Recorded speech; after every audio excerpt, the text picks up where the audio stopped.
alongside Chris this evening. Chris, how you doing? I'm doing good, buddy. How about you? Doing well, can't complain. We're gonna do a couple things tonight. First, we're gonna go through the anime charts for this new fall season. The first set of charts we get, there's a couple of dark horses in the charts. We'll get into that. Secondly, we're talking about one of the big news item that came out this week, which is kind of interesting, coming from the people who make One Piece. One of the showrunners actually wants to do another project for a live action show, which you probably won't expect. Something kind of different. And then lastly, we'll go through the first episode of Death Play Season 2, Episode 15, that just continue the series, and Jujutsu Kaisen, Episode 35, Season 2. So we're going to start off with the news that came out this week. The showrunner for One Piece live action, there's a story on the Giant Frederator, which is a pretty reputable news site. They do a lot of news things. He wants to do a show for Spy X Family, a live action version. I showed Chris this in the group chat.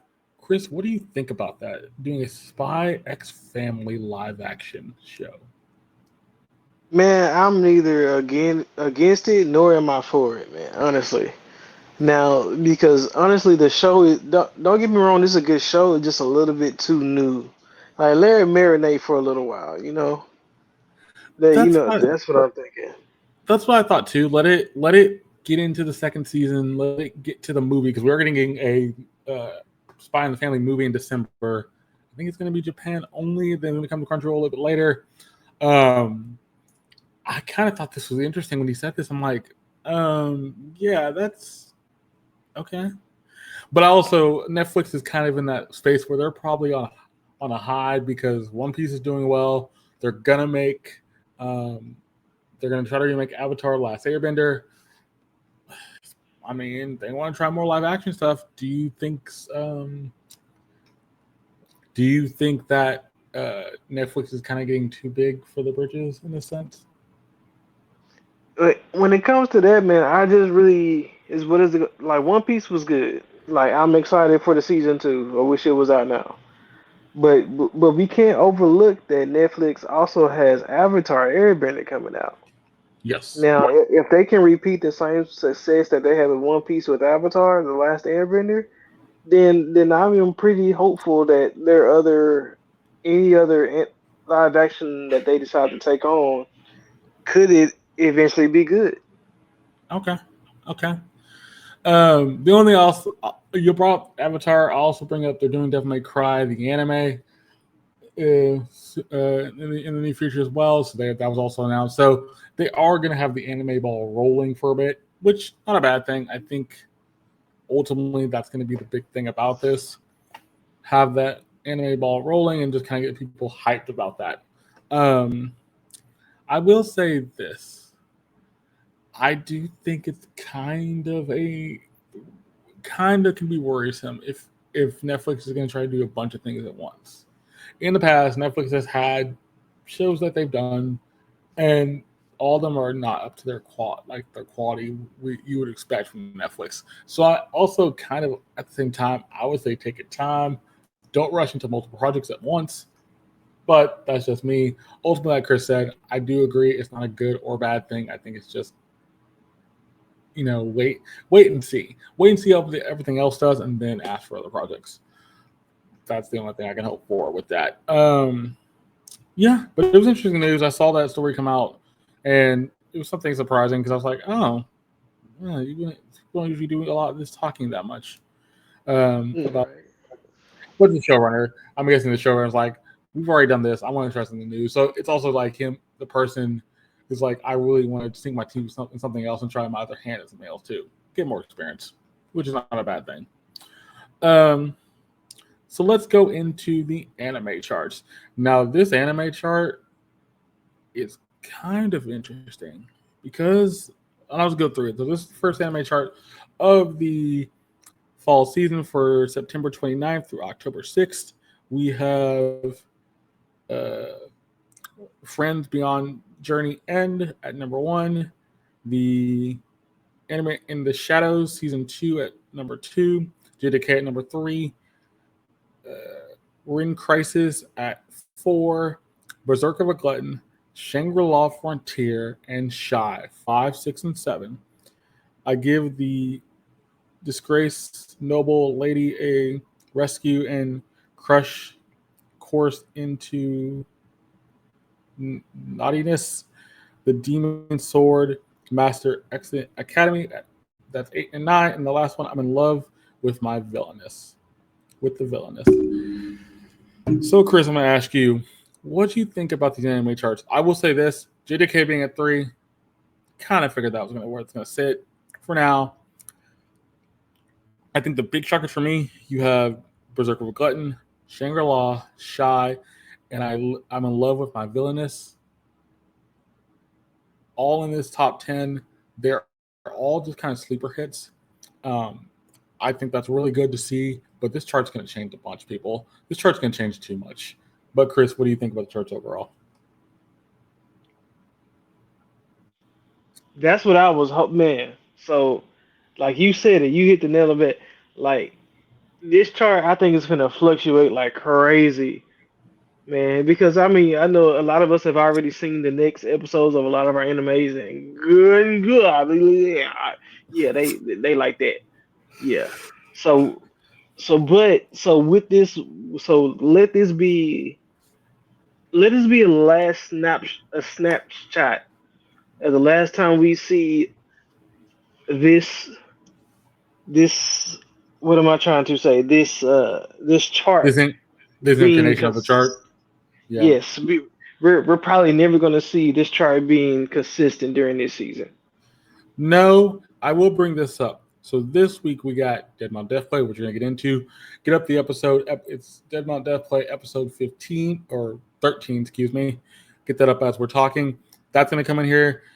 We're gonna also have a couple other things coming this soon enough. We have uh, Attack on Titan. We have the Villainous. We have Girlfriend that me and Chris has watched. We have the the Hunter Girlfriend show as well. That's really good. This chart's gonna be up and down every week because of how much stuff's out. Let's get to the question of the night. We'll get to that in a second, in a bit. But I am just proud to see things like Shangri-La, Berserker Glutton, and Shy be up here because these are sleeper hits, and one of them is a big sleeper hit to me. But I would ask you this, Chris: if Attack on Titan was on this list as of right now, where would it sit? If what show was on this? Attack on Titan, the final season. It's hard to say because one, I haven't been watching Attack on Titan. You know Neither that. have I. Neither have I. So then I don't really know where the hype is. Mm-hmm.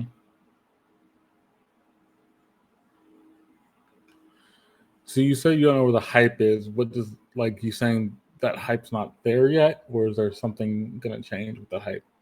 Because I Well, think go ahead. uh, that's what I was trying to say is like the hype is finna change in between these shows. Okay. Like Brendan, there are a few shows we haven't seen yet that are straight fire, like that video I sent you earlier. Like Yeah. I still don't know what anime that was, but I feel like I need to find it. Like That need to find it. that and this video he's mentioning is a TikTok video that or it's a video from Facebook. I think it's Instagram that somebody showed of an anime that looks absolutely amazing, but we don't even know what the title is. He didn't mention title in the Instagram video. It just looks really cool. So there's a lot of going to be sleeper hits around this season that Exactly. everybody's going to catch on with. So I don't know. We don't know. I don't normally do this, but I'm going to do it for this. We've been keeping up with Berserker Glutton, Shangri-La, and Shy. And I'm going to do something kind of out of the ordinary. We would only review 2 shows normally. But I'm going to give you the rundown of Shy episode 2. Because me and Chris went on a journey last night. to put it mild, to put it in a very interesting term. Like this this episode was something I never think that they would do, that most anime wouldn't do, but they did it and it worked out. So we're not gonna go through all the 3 shows every week, but I'm gonna highlight one that has a really interesting episode, and Shy had an interesting episode. So I'm gonna kick this off. So Shy starts out where we pretty much left off. We find out the new girl that came to school was the girl that she saved, and that also got hurt with trying to save. She hurt her knee. So all these kids are around. They're asking, does she have a boyfriend? Does she, why she moved here? All this kind of stuff. So it was actually a really interesting conversation. Jureen says she moved because she couldn't be commuting as far anymore for that school that she was going to prior. So then Shy's just in there kind of smiling at her and everything, not really saying much. Then we cut to the outside into the school still, but we're at a stairwell. Shy sees the young girl crying. Or actually, we cut outside because the shrimp dude asked Shy, you forgot your homework, and she kind of talks about what's happening, and she kind of replays what's happening in her mind about the girl and everything, and she still feels downhearted about her getting hurt. But then we kick into something that was really interesting. We go to a stairwell, and the girl starts crying, and Shy can see this. And he says, "Why are you crying? What's wrong?" I was like, "Nothing." She's like, "Nothing's wrong. I'm fine." And her knee is, she talks about her knee and why it's hurting. And here, we'll take it to the nurse, and the nurse gives her, she says, "Everything's gonna be fine. Don't worry about it." This is where this show gets kind of interesting. So after the nurse bit, we kind of see the 2 girls talking. The girl mentions, I like Shy was really fun. Shy was a really good hero. She didn't do anything wrong. Accidents happen, all that kind of stuff. And then, Shy starts tearing up because she feels like, oh, I didn't mess up then. That's good. She excused herself. She's excused herself from the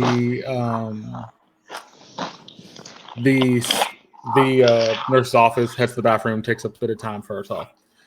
And then this little boy who has this evil look on his face with an umbrella, it's not really an umbrella, walks over and starts touching on the other character, and just making her emotions open up. And her emotions manifest in these crystals, and this crystal is just like she opens up her heart. And as he's opening up her heart, he kind of says, "Okay, you feel like your heart's a burden, so I'm gonna open it up for you," and just like manifest this darkness within her. When Shy comes back, the darkness is really just overtaking her, and you just see a little ring on her finger. I'm gonna stop right there and let Chris explain what that all symbolizes. What is that all about from that point? Man, look, Chris, what you think about that? I'm going to try to explain it the same way I did the other day. Yeah, go ahead. Now, a hero is a hero. Is a person who does a selfless act in order for somebody else. Mm-hmm. That is a loosely description of a hero.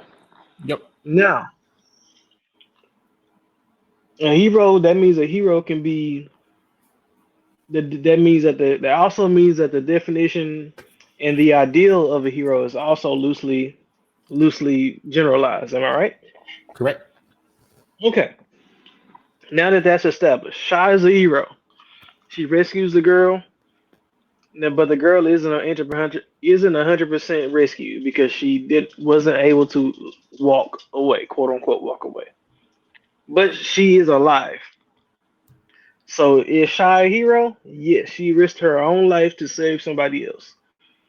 Now, doesn't that sound like somebody who we all should know? Yeah. Okay. Mm-hmm. Let's keep going. So from this point on, we see this creepy looking kid Bro, that kid is the Western Christian Bible version of a demon. Yep. By the way, at this point, and I'm gonna refer. We talked about this last night. I'm gonna say the same thing. From this point, we're pedal to the metal. We get darker and darker and darker and darker. We do not stop getting dark until we get to about the back half of the episode. And once that happens, we've already had the pedals hitting the floor and the pedals scraping the floor at this point. So the pedals never stopped. So then the thing about this episode that gets really interesting, like Chris said, he's the embodiment of a demon. And he just manifests all this stuff. And then she finally says, I can't do this anymore because I lost my parents and everything. And she mentions the fact that like she lost her parents, she can't do this. If you would have been there, I would have never got hurt, all this stuff. And Shy is about to break down. And her little shrimp friend, Shrimp Song, is saying, I would have do something, Shy, because we can't let her go.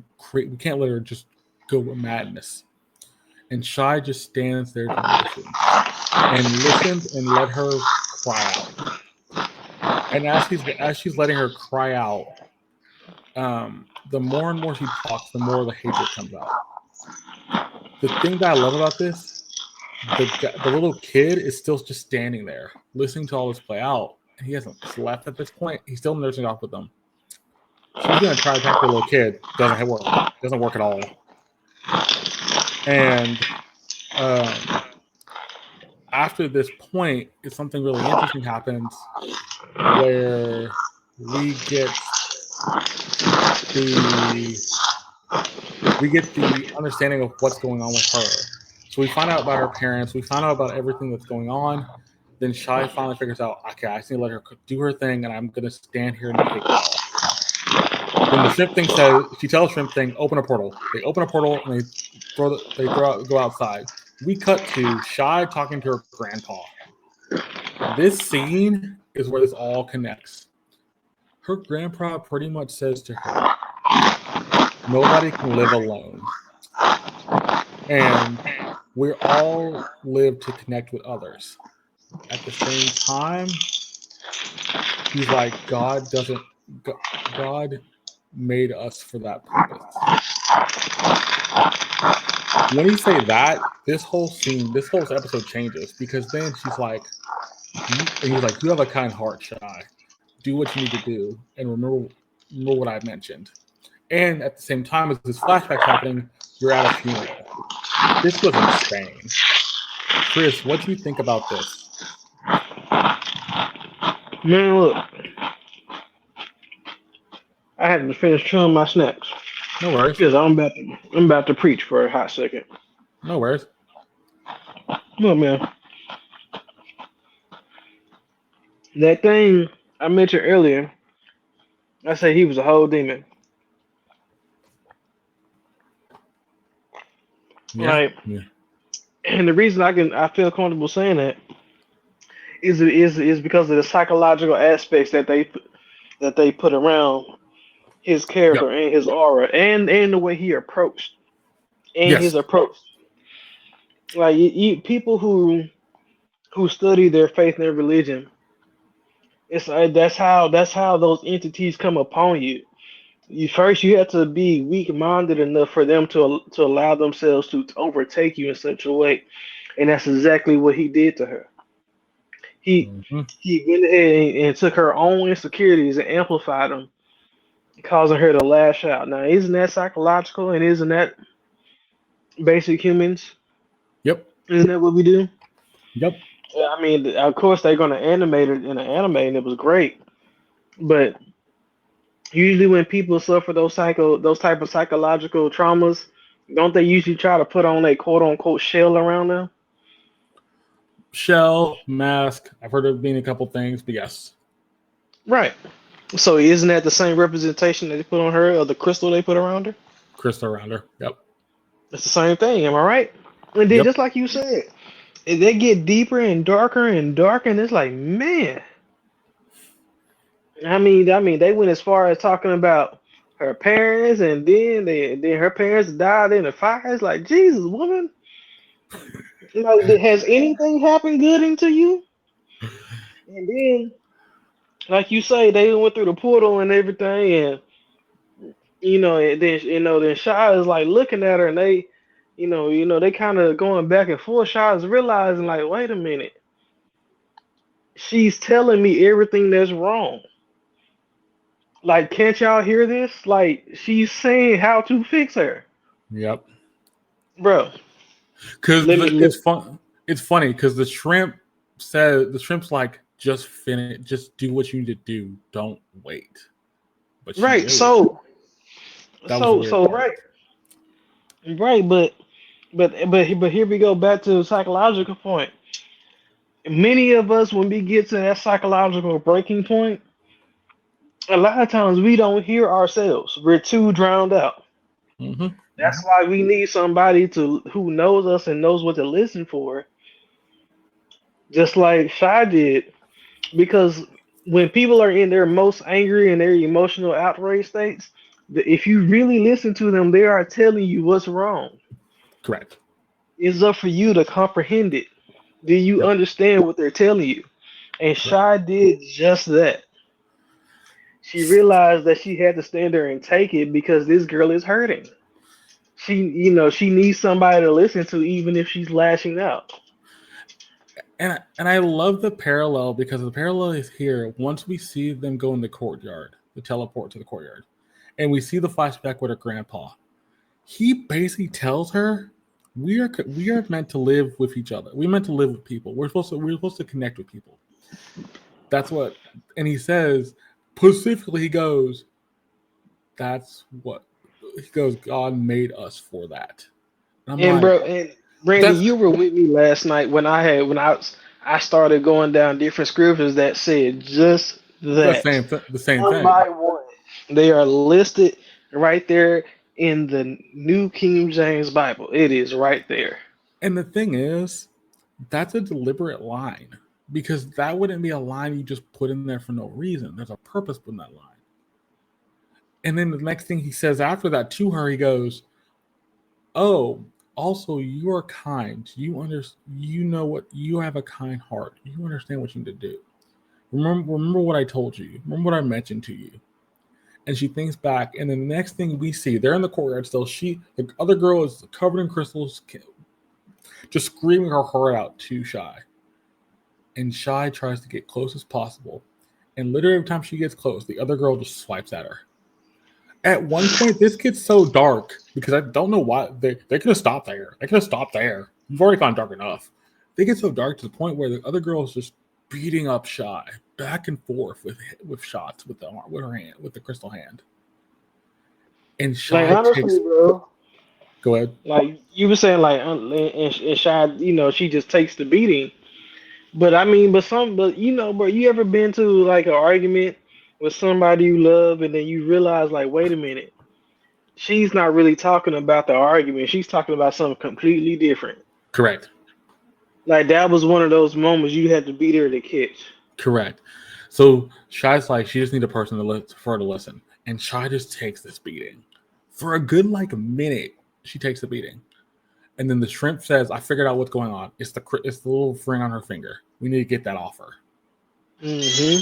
So then he figures that out. Shy gets up close and personal to her, hugs her to like squeezing kind of hug, and just enough space to get the ring off her finger. And then it's funny. Before that happens, though, we flash back to the girl, and she's in this like weird space where it's like kind of weird colors, and she sees her parents, and she's like, "You don't need to come here yet. You still have a lot to give. You're a kind-hearted person. You care about people. We love you, but you don't need to be here."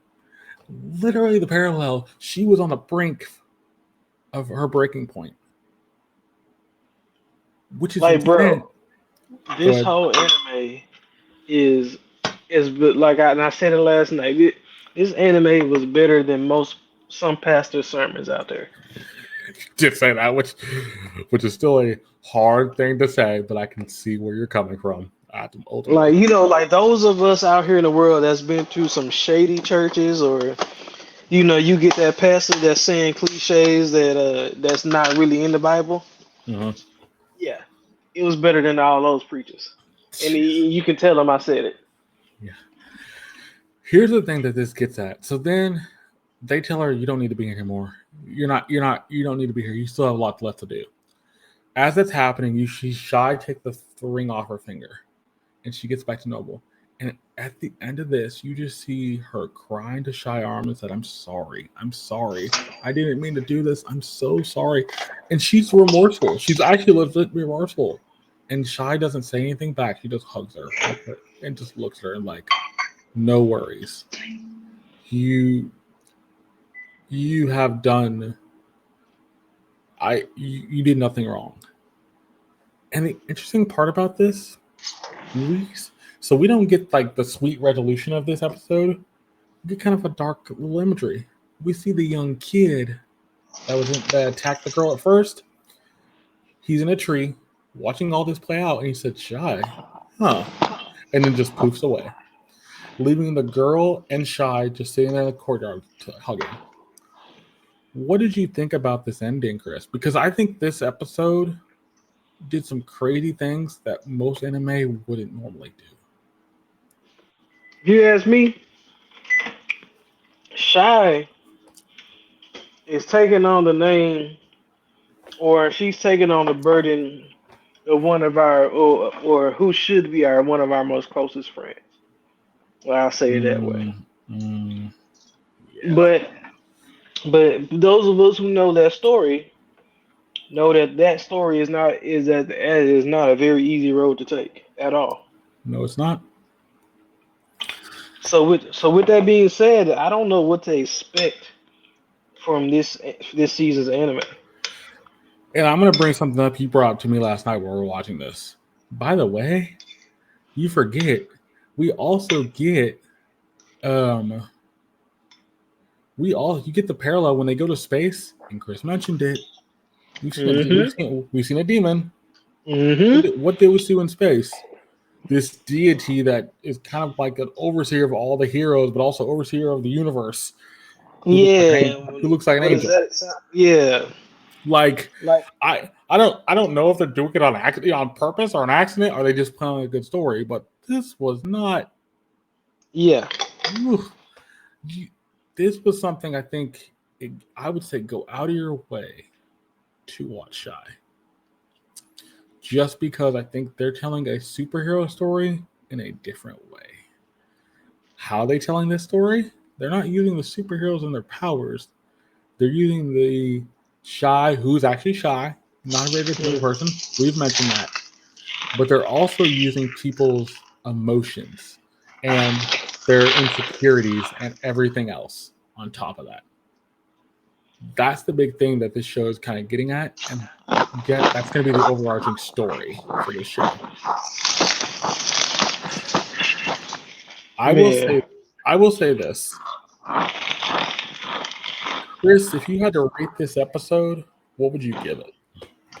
Well, seeing as we just talked about it, like we just watched it, I'm giving the episode a 10. Oh, explain, my friend, because that's high praise for episode 2 of a show that's not even we're not even in episode 3 yet. And it's not even finished. Yeah, bro. Somebody like me, it is not my intention to ever deny my God. In any anime that can do my God any justice will always get a 10. they do a very good job of just like they don't even just linger on it too long. It's a single line.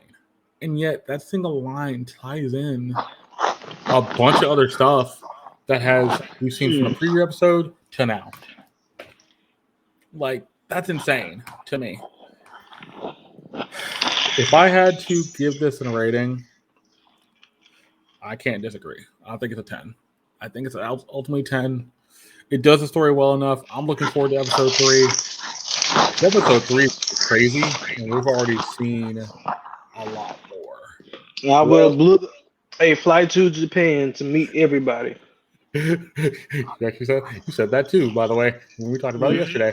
It's like he was like, if they keep doing this rated things, I'm gonna have to go meet the people because like this is nothing normal. This is not normal. Like, how do you come up with a story like this? I'm gonna walk up Um, there like, who you, what you know, and who taught you what you know. but yes, I thought about. That's why I told Chris before we started. I'm throwing a little curveball because with the way this season's gonna go, we're gonna have episodes from this Shangri-La, Overtake. That was one Chris was hyped out because they gave a lot of story in that. I think these seasons are gonna hit on emotions, building yourself up, and working harder to make you do your best. And that's going to be interesting because I don't know if that's a trend for the season, but it's one of those trends I think that's going to be overarching a lot of these shows. And scarily, I think they did that on purpose. But bar me for saying that. But let's get into the question of the night. And I brought this up last night with Chris, and I kind of thought about it more. I think I've thought about it more because this is interesting. So this anime season, it has a lot in it. This anime season probably has so much in it that's going to be so good. Is there a thing as too much in an anime season? Because I think this is probably one case where there's a lot and there's not a lot there's too much to sink your teeth into. So Chris, what do you think about the thing of like this season has too much? And is that a true thing? Is there too much in the anime season? Brandon, my answer is the same as it was last night. I think not, Hmm. because it's not like they're jam packing your day one day out of the week with all the best anime in one day. No. They're evenly spread out throughout the week, which gives you something to look for throughout the week. And I respect that. Okay. Okay. I will say also the only reason I brought this up because I'm looking back at the stuff we've watched. We've watched Shangri-La. We've watched Shy. We've watched Overtake. We're going through Dead Mountain Death Play. We're doing JJ. We're going through JJK. We've also looked at the 100 Girlfriend show, Girlfriend, and other things like you brought up. Is it Minna? Is the other one you want to see? It's the one about the two kids. Yeah. Uh, that's on your list. I'm like, and that's interesting because there's so much good there between that list we gave there on top of Attack on Titan coming back in November. Like I've never seen last season. A lot of people thought last season was kind of not great because of it was kind of slower. There was not a lot out there. Now we've gotten a lot more than I think people expected, and yet that's the other reason we bring up the charts keep popping up as the charts keep popping up as hey, these charts are gonna change for some reason or another. I I, I have to partially agree with you, Chris, but I partially disagree. I think Okay, the it's thing fine. I think the thing is because I agree, yes, each day is different. So you have a different anime each day. But the other problem with that is that's that's good and all, but at the same time, I'm not a binge watcher, never will be, can't do that. Never really had a reason to binge watch. But also, I think a lot of people won't be going like, "Oh, this anime came out today, so I have to catch these 2 episodes." Wait, I'm still behind on this thing that I've missed from the other night. Like, that's going to be the problem. A lot of people are going to get run into once we get to episode 4, 5 of some of these anime because we're going. You're back a week for a couple of them. You're on time for others, and you're ahead on others. It's like you feel like you haven't really caught up to the point where you can keep with the conversation or the water cooler talk. So I think a lot of people are going to get lost in that shuffle or the weeds in that case. But ultimately, I will say I do agree it's not bad. I don't think I don't think it's bad, but I can think it can be overwhelming. Hmm. And I think that's going to be the one thing about the season that so much good is coming out this season that's going to make people like I need to catch it all And luckily, I'm only sticking to the 5 shows we watch right now that we picked. Yeah, I'm somehow sticking with all of them. I don't know how I'm doing it either. I, I'm sticking with the 5 we're watching right now. I might watch the one about the 2 boys later once it fully comes out because that seemed like an interesting story. Um, but that wasn't on my radar at the time because it just didn't hit. But I thought it was it was an interesting question because I wanted to bring it up because I'm wondering if that's their response to what happened in the summer season as well, because summer season was so kind of slow with not a lot in Yeah. there. And is this just a response of we're going to make fall season really massive, and then we get to the winter season and closer back to spring? Are those sequential seasons going to be really massive themselves? We don't know, but it's something to look forward to, something to see. Um, yeah, I can't fault it because this is probably one of the better anime seasons we've had in a long time. Yep. And it's just because you have so much different stuff and not a lot of the same type of stuff. Last season we had a lot of isekai. This season, I don't think we have even one. I can't think of one isekai that's technically a true isekai. That's it, things like that. So I think that's going to be the way of they're really changing up the genres and what they do. But let's get into Dead Mount Death Play episode 13. They did like JJK in this case, where they're just going to continue season 1 with episode 13. This episode is kind of interesting because it's just kind of like a retelling of what happened at the end of episode 12, but also giving you new stuff as well. We'll get into it at the end when we do the review, but it's an interesting episode. I have to give them credit for it. They kept you engaged. So I do hope that you have the episode pulled up. I will say 3, 2, 1, and then we'll get going. Chris, you ready? Ready? All right. In 3, 2, 1, let's go. So Dead Mount Death Play episode 13, season 1, The Invasion.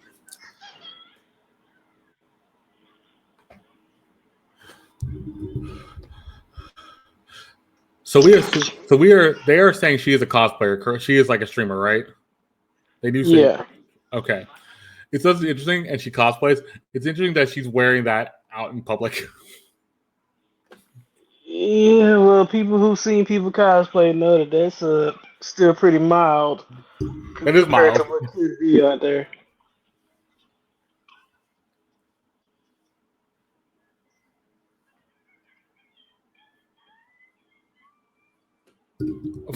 I love that shock.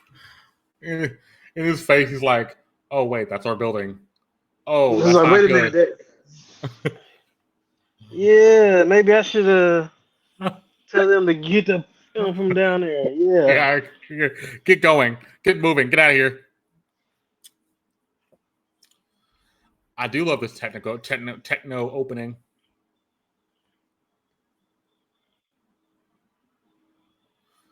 Man, she's a full army now. We haven't seen her whole.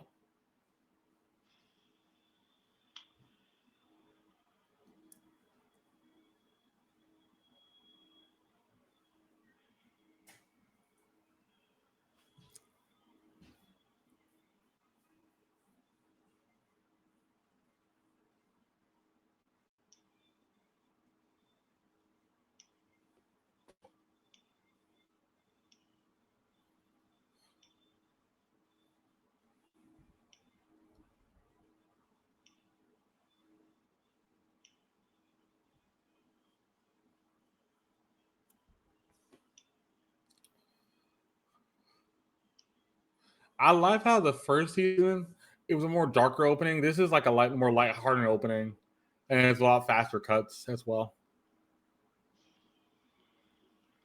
Yeah, and the music seems a little bit more livelier too. Yeah, the lively music is not as dark as it.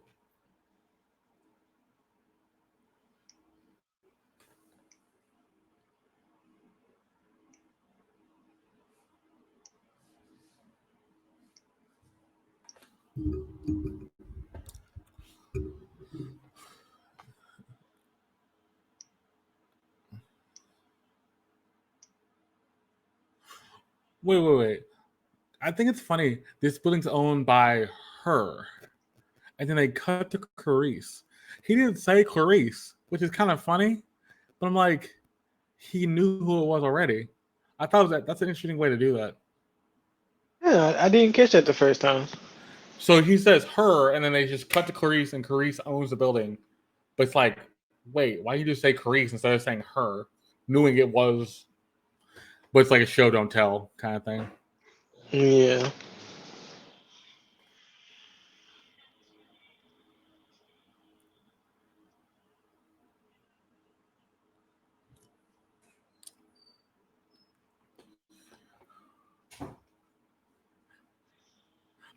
She's like, I love how the fact she's like, I'm gonna call you a B, but here's the thing, Clarice is like, okay, thank you, maybe. I don't know.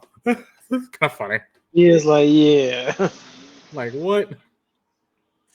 And why is she hiring new hitman? That's a good question. Wonder if it'll be of any help.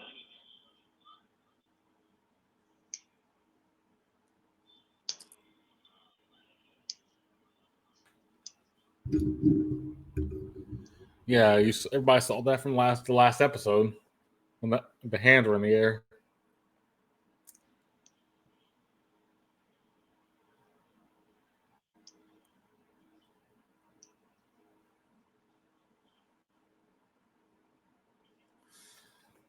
I do love the fact that he says the public can't decide if it's a solitaire trick or something else. So basically saying the public don't even know if solitaire did it, or was there something else involved? Well, I mean, he can't kiss his freedom, his peaceful life goodbye. Correct.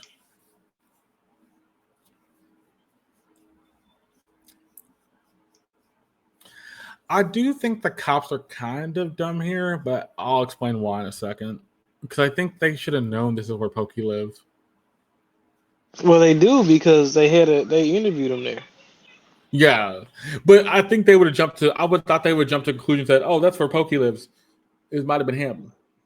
Yeah, but I don't. That's where the police are smart at. They're not going to go anywhere without having all the information. True. That's true. That's true.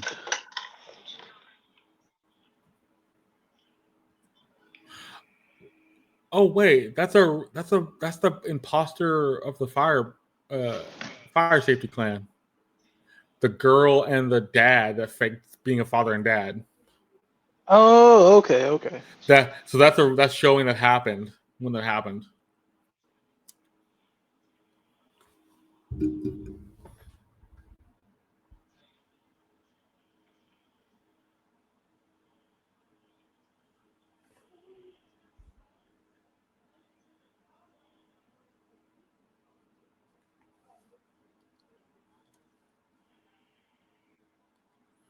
He's head of the court of sorcerers of the Babylon Empire.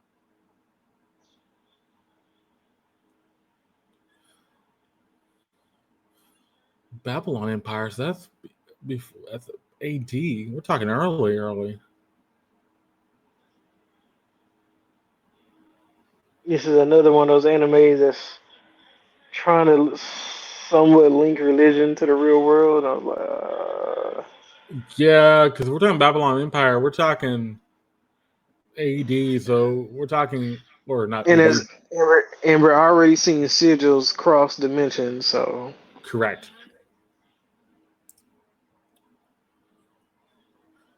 But he's not really. So you're telling me Pokey's not a real strong sorcerer yet? He can't be that strong. well, no, we know how strong he is, but let's just assume there's somebody stronger than him. Mm.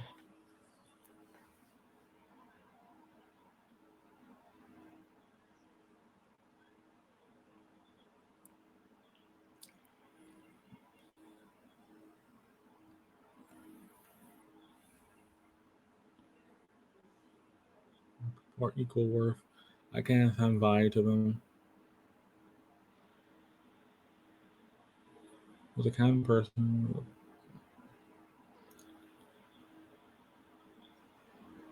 Oh boy. Wait, Here, what? Huh? Oh boy. What's wrong? You ever notice the necklace he's wearing? Yes, yes, I have. That's a cross. But Okay, and then wait a minute. Did you notice that he was talking to both an entity of light and an entity of dark? uh huh, And he has on a half white, half black shirt or vest. uh huh. Okay, I'm gonna leave that there. Then. And his hair is like half white with a little black streak in it, or mostly Yep. white with a little black streak. Yeah, they're doing that. We're doing. Look at his pants, by the way. Do you know his pants have a cross as well? That's red. Yep. Oh, this could be one of those seasons. This could be one of those anime seasons. All right, fair enough. We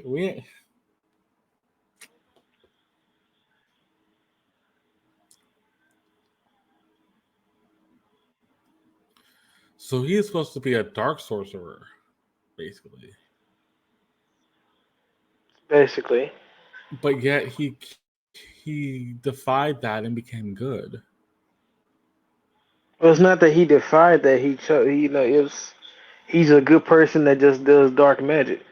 Dark magic. Okay,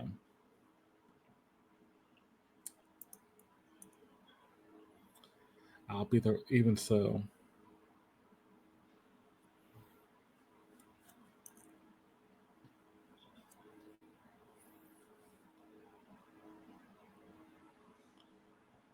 wait. The cop that got hurt. The previous night. Oh, I get it now. Carice hired those snipers.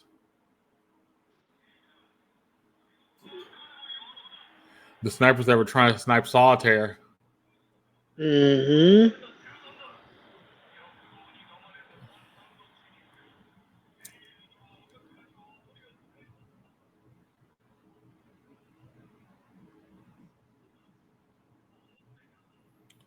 And he just goes on a killing spree. Yep. Just slaughtered everybody.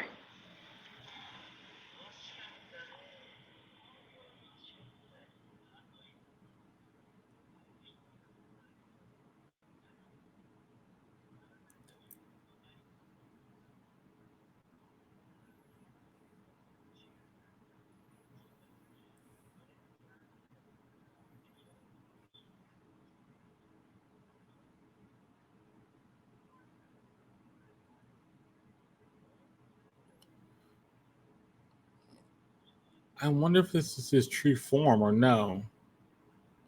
Did they Well, come from the other I'm world? just gonna I'm just gonna point this out that he's wearing a skirt from waist to ankle or calf, Mm-hmm. looking like a snake. Oh, yeah.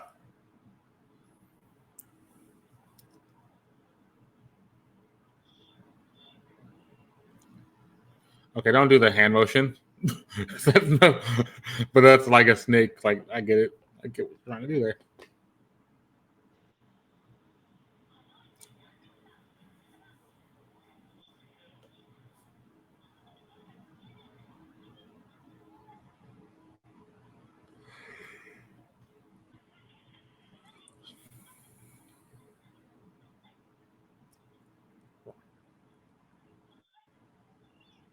You idiot.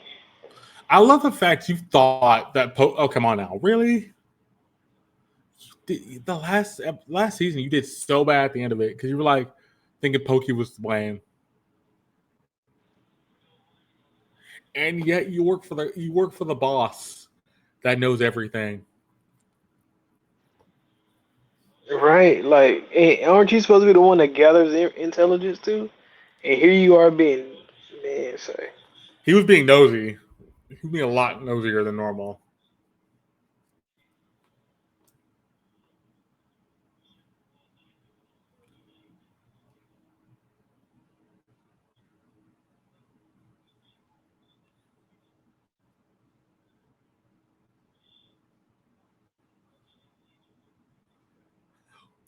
I love how he says you should have asked Pokey yourself, which you should have done from the begin. We should have done from the beginning. Absolutely. That's the one thing I thought was kind of crazy. They're like, he's like, ask Pokey yourself. Oh, you should have done that.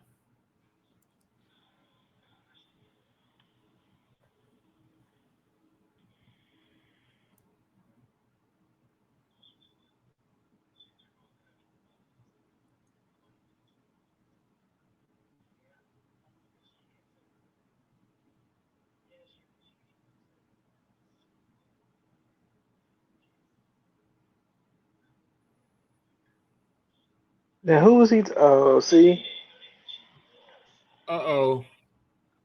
Yeah, your mama get out of there, boy. everybody seeing familiar faces, huh? So that's not his true form, basically.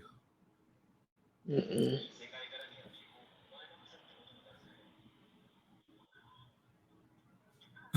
I love how she's so cheery. Right. they're, they're talking about something serious, and she's like just cheery as all get out. That's what I'm saying. I was so happy when they brought her in. Like, bro, it was getting so dark. I was like, It's like get dark and floaty. man. We can drive.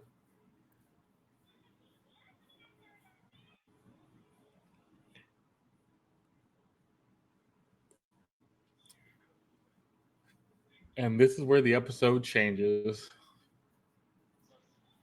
Yep.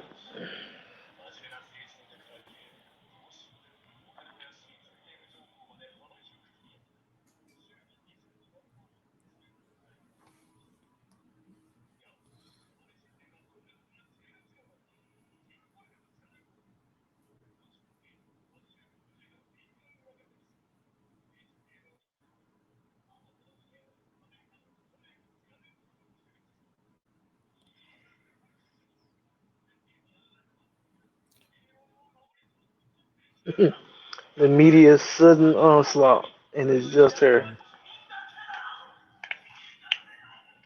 Oh, okay. When you said he was narrating himself, I'm like, what is he do? He's doing that in his head. He's not saying that. He's not saying anything else. You remember I was saying yesterday I was basically just marinating his. I was like, yeah. Yeah.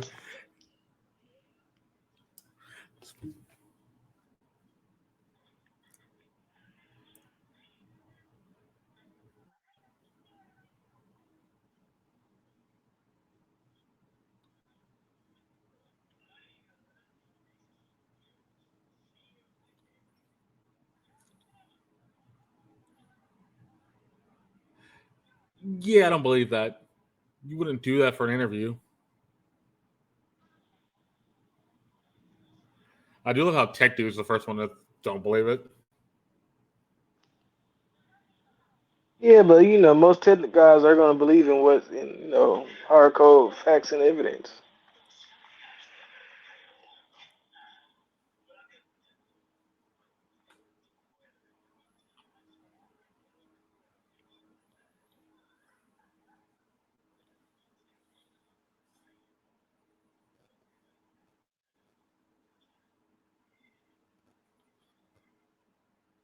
I love the fact the first thing he thought of if something happens to that and then it surpasses Carice, he's dead. I'm like, oh, why was that your first thought?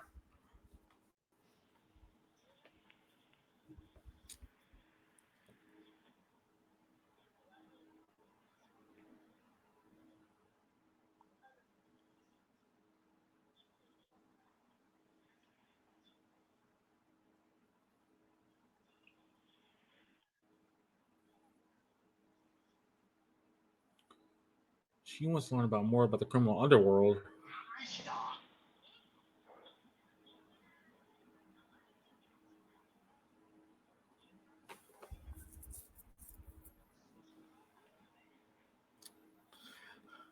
Why does this guy look like a pirate? By the way, I was wondering why does he have an eye patch? why does he have an eye patch? We just don't see. We don't explain that. It's just like he has an eye patch. Okay, cool. Well, I guess that's just his character.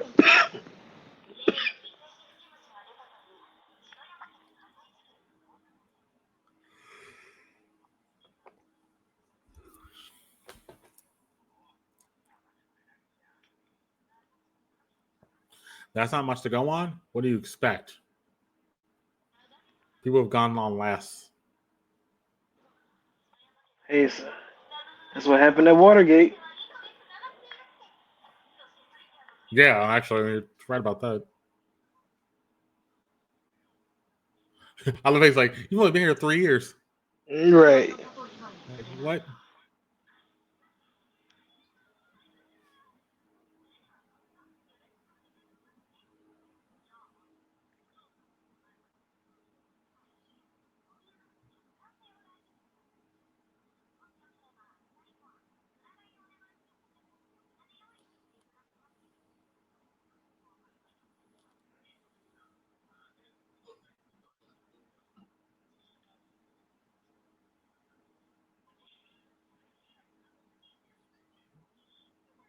See, she said she won't cause any trouble. She didn't say she wouldn't interview nobody.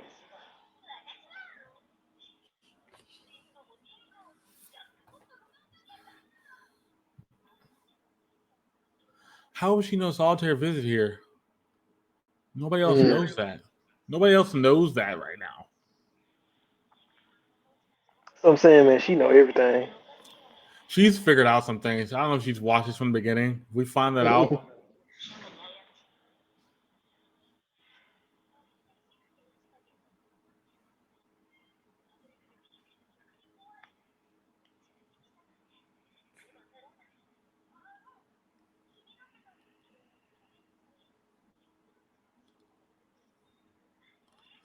I love how the shark girl's like the daughter of the grandfather's like, nope, don't say anything else. Like you should be quiet. You're gonna.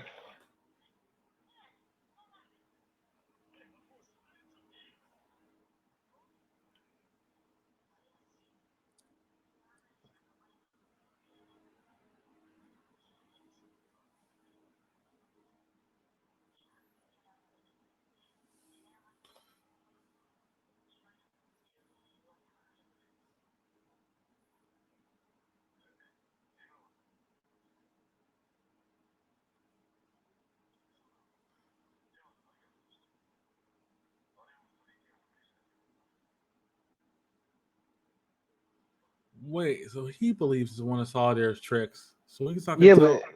And he was he. there. Yes, I was about to say, wasn't he there? He was there, so he would have known that was Pokey. Yep. Okay, so he lied.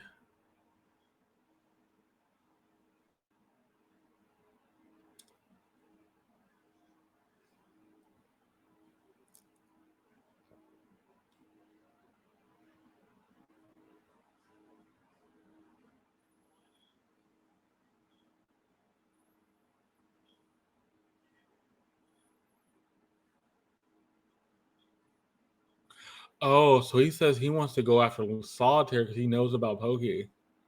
Also, he's been to Pokey's building. Yeah, but he wants him, the big guy, to kidnap Pokey. Does he want to kidnap Pokey or kidnap Solitaire? Kidnap Pokey. He's using Oh. the investigation for Solitaire to cover it up. Oh.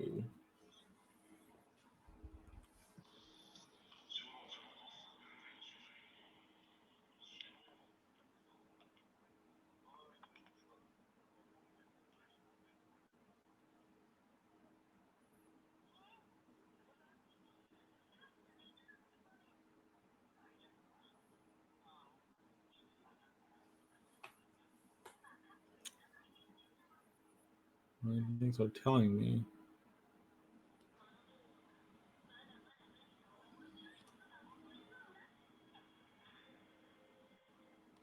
Yeah, that's definitely not Clarice. That's one of her maids. That's one of her bartenders. I hope you're Or his. right. And he actually does say he, by the way. True. So we know it's not Clarice. All right. This episode was very interesting. They do a very good job of a couple things. So I'll kind of go through this pretty quickly because there's a lot of just filler talk in here. One thing about Dead Mount Death Play you'll learn pretty quickly, there's a lot of filler talk, and there was a couple bit of filler talk here. It's a lot of talking. This show is mainly a lot of talking. A little bit, it's like a mystery, more or less, not a fighting. We did see one fight in this, which is actually pretty cool, but not much of the fight at all. Um, so this episode starts off where we left off. This episode starts off with this girl who's in the streets, this streamer who's in cosplay, just talking about different things, looking at pigeons, and she's out the night that the fight happened with Pokey, Lemon, and the grandfather's bodyguard, one of his bodyguards. And she looks up and she sees the glowing hands and she screams and she doesn't know what's going on. As it's happening, Tech Dude is watching this streamer and Tech Dude's kind of like, she's looking at pigeons. He's having fun. He's drinking a soda. Doesn't really care. She points at the building and he's like, oh no. And then they do the whole like spit take, where like he just spits out half his drink. He's like, that's not good, not good at all. So then we cut to then we get the intro, the new opening, which looks amazing, more upbeat, more fun. And then we cut to the people, everybody in everybody in the in the building, except for the girl that's a zombie. They're talking. Tech Dude and Pokey are talking. Tech Dude tells them, do you know what just happened? People know about this now. We have to be kind of careful." As it's happening, the cops are outside, and people are outside taking pictures of the building, so they knew something came up. And Tech Dude goes, "Hey, wait. People don't know if it's you that did it or Solitaire, and most people think it's Solitaire, but they don't know which one's happened. People don't really know. So Solitaire's kind of on the hook for this." So then Pokey kind of tells this story about being back in the Babylon Empire. He was part of this group called the Children, which is the Bastard Children, basically. And he talks about he's part of this group because the group he was part of, he learned magic from. They were top sorcerers he learned from. The girl we've seen before, the girl with the skull head and the like witch's cap, we've seen her before. This new character is one of the people that was famous in the town that did a lot as well. Basically, the conversation with them two is like, you can get strong. It will take you a while to get strong, get to use your evil eye. But as you get strong, you won't be able to come to top 3 because there's 2 better than you. And Chris pointed this out. So we cut after we have that talk. So we see the one lady who's in darker clothing, and then we see the other lady who's in lighter clothing. And then we cut back to Pokey and the tech dude talking with the shark girl, who's the daughter of the grandfather. And so they're talking, and then he said, Chris points out he's wearing a split dark shirt, split light shirt. Also, his hair is white with a black streak. Also, he's wearing a cross on his neck. Also, there's a cross on his pants. There's a lot of like imagery there. We'll get into it in a second. I'll let Chris get into that part of it, but they're really doing a good job of making this make sense, like making it feel like there's otherworldly things. So we're talking about the Babylon Empire. This is 80. This is a long time ago. Pokey is he does dark magic, but he's a good at heart. So that's the other thing. And the tech dude also mentions you won't be able to have a peaceful life anymore. So kind of forget that. Then we pop to the cops. The cops are down at where the building is. They talk. They're like, what's his name at? So the blonde-haired cop just walks in. Blonde-haired cop, he's like, the other guy with the glasses goes, "You're late." And then they're kind of talking. They're kind of what's going on. And then one of them asks, who owns this building? The black-haired cop does. And he goes, she. The building is owned by her. And then it immediately cuts to Clarice. That he doesn't say Clarice because you know who Clarice is. He says her, and it cuts to Clarice, which I thought that was a weird, interesting thing because they've talked before. So he doesn't say Clarice outright, which is odd. Fair enough. And then Clarice is talking to these 2 kids that are these assassins or these hitmen. Also, these are the same hitmen that were supposed to do the hit on Solitaire. Weirdly enough, we don't know why. She hires them, and she said, I don't have a lot of rules. I have very few rules. My rules are very lax. But if you break my rules, I'm taking you down. So don't break my rules. And the girl who's in there's a boy and a girl. The girl on your right goes, "Man, you kind of not good." She basically calls the B word. And then Chris is like, "Thank you, maybe. I don't really care." Chris Like that she just gave, so she gave, she gave yeah. no I can't reaction. say what I want to say.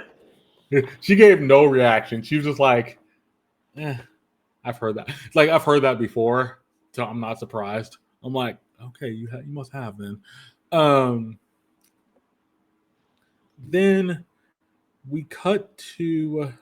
Then after this, we cut back to the trio. The trio is still talking, kind of having a conversation. They're like, we need to figure something out so we can get this heat off you and everything. As it's happening, by the way, Chris said it, and I agree with it. This got very serious at the first half of this episode until this point where the girl who's a zombie walks in and says, "Good morning." and she tries to like stretch Pokey's face to make him smile and everything. And then she's like, and then there's a girl behind her. This is where it changes. The girl behind him, the girl behind her is this reporter. And she's from the Daily Waste, I think that's what it's called, newspaper. It's a tabloid. And she's like, I want to do a story about the newest fortune teller in town. Um, I'm just interested in what you've done, all that kind of stuff. She seems very shady, by the way. And Tech Dude kind of feels like she's not. She's very shady. Tech Dude has something like, "Oh wait, I don't trust you," but okay, fine. Why would I trust somebody who just took a picture of us randomly? She's like, "Oh, I just wanted your natural habitat. Don't worry about that. Don't worry about that. I want trust me." So then we cut to her talking to her boss, telling her boss, "I know about this new fortune teller. He's called the Corpse God. This dude's amazing. He met with Solitaire. Solitaire was here, and all this stuff. And she kind of knows things. I can get you this story. And the guy, and her editor's like, you have very little information. I'm like, and it's like, I said to myself, I told Chris, well, she has a little more information than most. She knows what she's doing. And she's like, I'm one of the best reporters, all this stuff. And he's like, you've only been here 3 years. So I don't trust Bro, you. she's not talking about veteran instincts, girl. How old are you? I'm about to say, she looks like she's 14, maybe 16, but even then, like you've only been there 3 years. Don't have veteran instincts. There's no such thing. You wouldn't have veteran instincts have 3 years, maybe, but all the time. So then she's sitting there talking to them. She brings up some things about this. No, this is an inner monologue. So we hear inner monologue from Tech Dude. Tech Dude's like, maybe if she finds out things, we can get the heat off us. But only problem is if the heat comes on to Carice, I'm a dead person. And they do this very funnily. He thinks about it as he's doing the inner monologue, and they show a picture of him with the rest of Clarice's clan, and the Carice's bodyguards have destroyed him. It's like, wow, that got kind of dark. you And didn't no, think it about got that. dark. It just got all the way dark. It got all the way dark there because he's like, I will be dead if I do this. Never mind. I can't worry about that now. I was like, okay, fair enough. So then they're still talking, and basically from this whole talk, the basic thing you find out, the girl who's the reporter says, I know Solitaire was here. He met with the sports teller. I need to find out more. I need to ask a question. So she asked, so what is the writing on the wall? And as she's asking this question, it was funny. She asked this question. Shark Girl is about to say something. Not Shark Girl, the girl who's a zombie is about to say something. Shark Girl stops her, Riley, and goes, nothing. It's nothing. It's nothing. By the way, before we kick this scene off, so this is like they jump around. So this is where they jump around a lot, which is the other thing about the thing. I kind of always don't like, but don't mind. So they jump around because then they jump into this guy who's walking upstairs, talking on the phone. And as he's walking up these stairs talking on the phone, you hear him mention the former cop of the blonde-haired dude, and that he was taken by this group, which are these children, which Pokey mentioned, all this other stuff. Then we see a fight, which we don't really see this fight.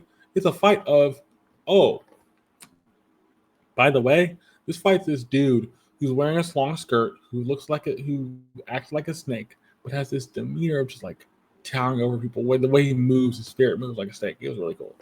So they're having this meeting with all these like assassins or hitmen, but then all these hitmen get killed by this one thing. And then he's talking to somebody on the phone. And the guy who killed them all talks and says, "Did you get him?" I was like, "Yeah, we're good. I have nothing to worry about here. Now we need to figure out who this Solitaire guy is. I need to meet him."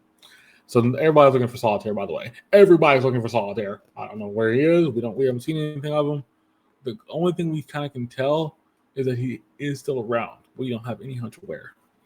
On top of this scene, you do get another scene right after this from the grandfather's bodyguard, the top bodyguard. Now, this whole conversation is only led to one reason. The bodyguard's like, I don't trust Pokey. That fake Pokey is something weird. You should have seen what happened on the roof. And what happened on the roof, I should have finished him, and I should have just killed him. And the grandfather's reading about the story. This is my favorite scene, by the way. By the way, the grandfather goes, wait, why? You don't trust me? And he's like, I do, Lordship, I do trust you. I trust you, but this feels fishy. I know it feels fishy, and I'm paraphrasing because this was a long conversation, but basically the paraphrasing is like, why didn't you why did you just go talk to him? He basically goes, why didn't you go talk to the fake Pokey? Ask him yourself. You can do that. You're not gonna take my word for it. I'm your lordship, by the way. You can't take my word for it. Ask him. Which me and Chris are both like, Durr, ask the man himself. You could have asked him this whole time at the end of the season, at the end of the first part of the season, and this would never happened. But you did it. Now your lordship's telling you to go ask him yourself. Right. Find Either that, find either, and if he says no, he would beg him to reconsider. correct. That's one of the most fun scenes. That's one of the most cooler scenes because it at least gives you a reason why he's paranoid. Right. And they prove why he's been paranoid the whole rest of the last season. He gets his answer from the lordship. The lordship's like, go ask him yourself. I'm not holding your hand. So then we get this other scene. I thought this was actually kind of interesting. So we see the guy that was up in the that was killing all the people in the little area upstairs. He walks out to the world. He's with this other guy, and he kind of says, "I need to blend. We're in Shinjuku. We need to blend in. All this kind of stuff. I need to stay low." So he doesn't do his true form, which he does have a true form. He does mention that. But as he's saying this, we don't know who he's talking to, but he looks in the direction of the lordship's head bodyguard, and we're like, "Uh-oh." I said, you need to get out of there, boy. You need to get out of there. Just leave. Because he knows that I guess he figured out he worked for Poke. He helped Pokey. So now he's going to go try to find Pokey. That part there was really just interesting because you see that kind of realization. Like, you shouldn't be around. Then we cut back to the trio. The girl's asking more questions. This is where she asked about the fire breathing gang. They're like, no. It's just it was already. The detective goes, it's already been here. Don't worry about that. It's already been here. And she kind of like doesn't really believe them, but she's like, okay, fine, I'll believe that. And then as he says that, he's like, yes. I think Pokey says yes. That is, and detective goes, stop talking. So they don't even trust her. They don't trust her. So Not at all. it's a weird thing because she's like, Pokey asked her prior, do you want to have your fortune set? She says, no, I want to observe your customers and see what you do with them.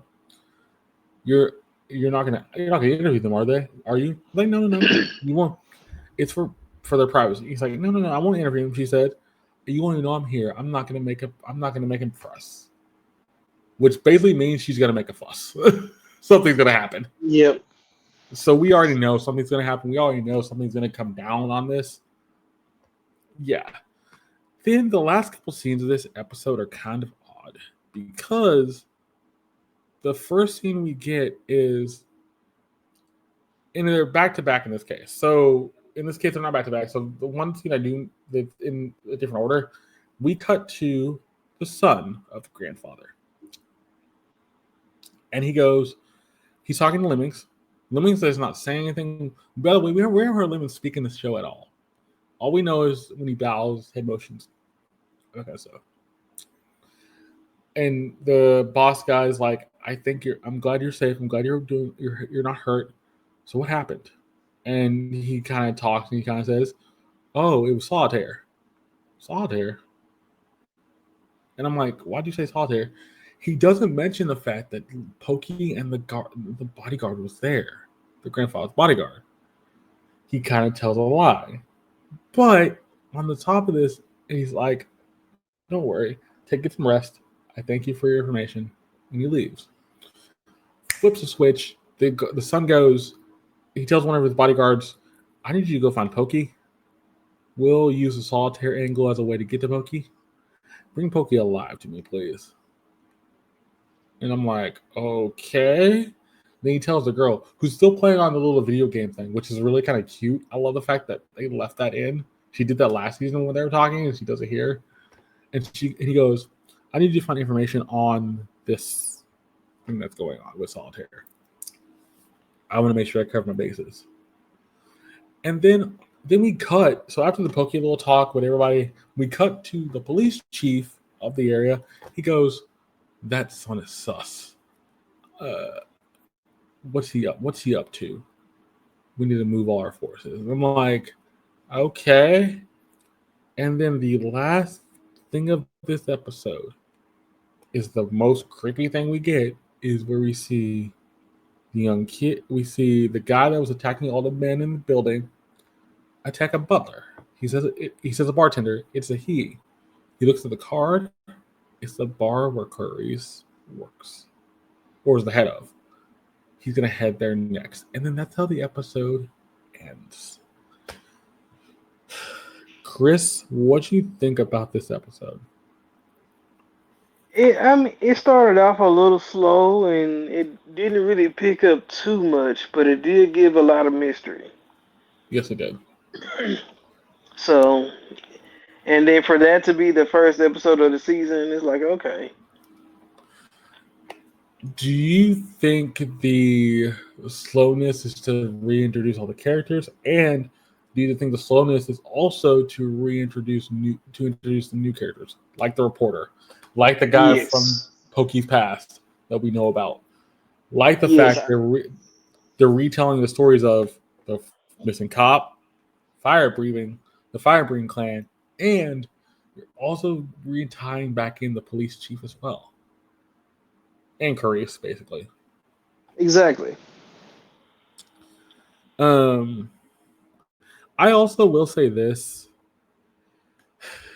we come off talking about Shy, and when Chris mentions it here, it's kind of funny. This show's always done all the like old timey like Babylon Empire stuff, but it's the first time we really noticed that they've done the light and dark. They really consistently said or shown us light and dark and talking about the Yep. evil eye. So I don't. If this show is about to go down the route of like biblical stuff in some way, shape, or form, it's going to be very interesting how they're going to tie it in with the real world. Because I don't think it's bad. I think it's interesting because it's always looked that way anyway. This is the first time they fully mention it. The other one bring up, where do you think Solitaire is right now?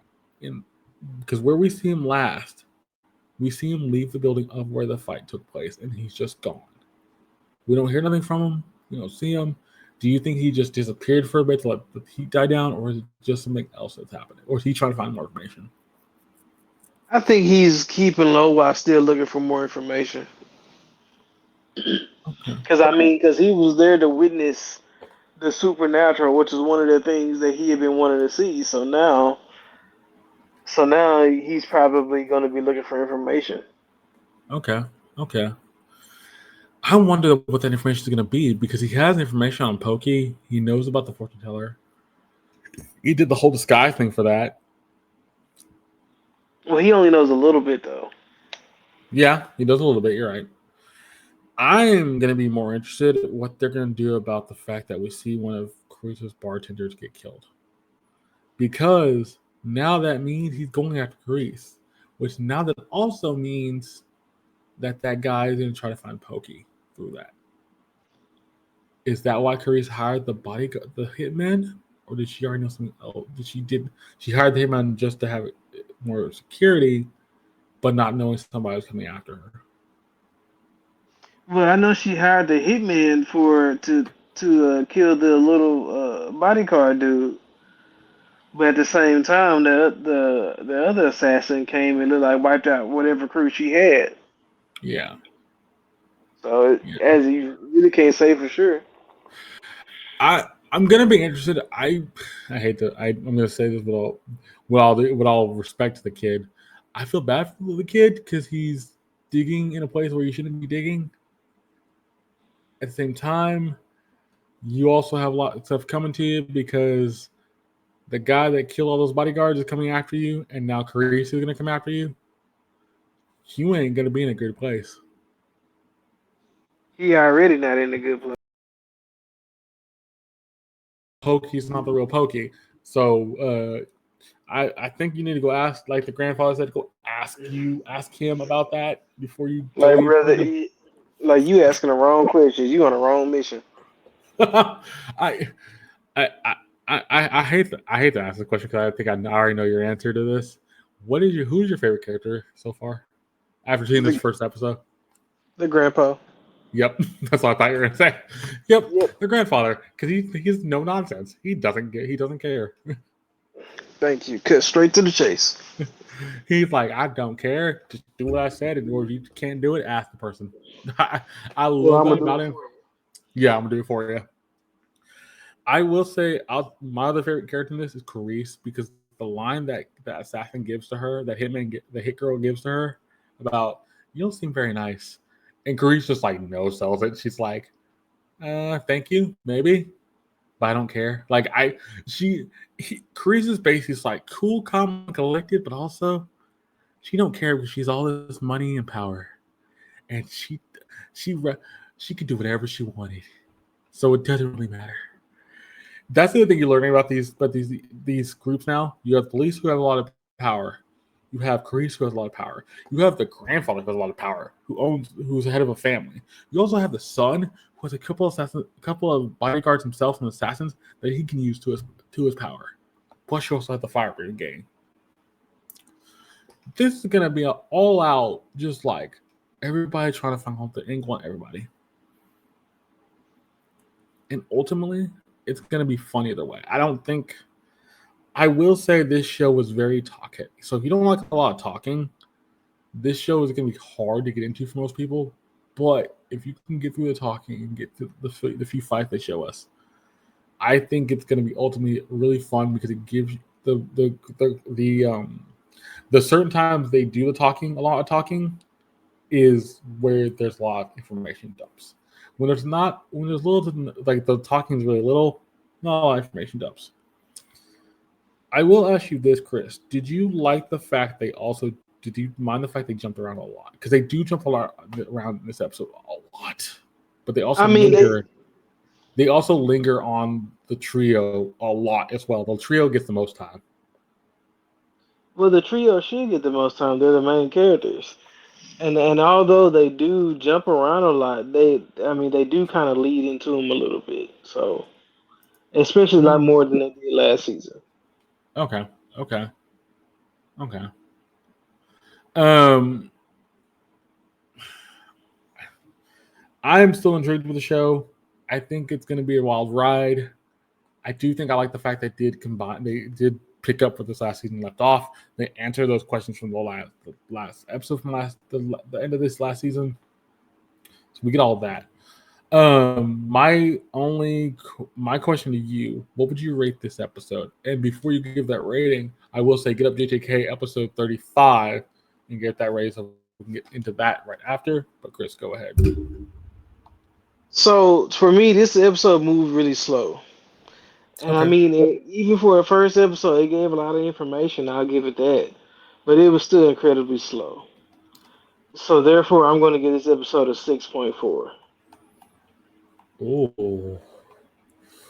Outside of moving slow, what's the other reason for the low score?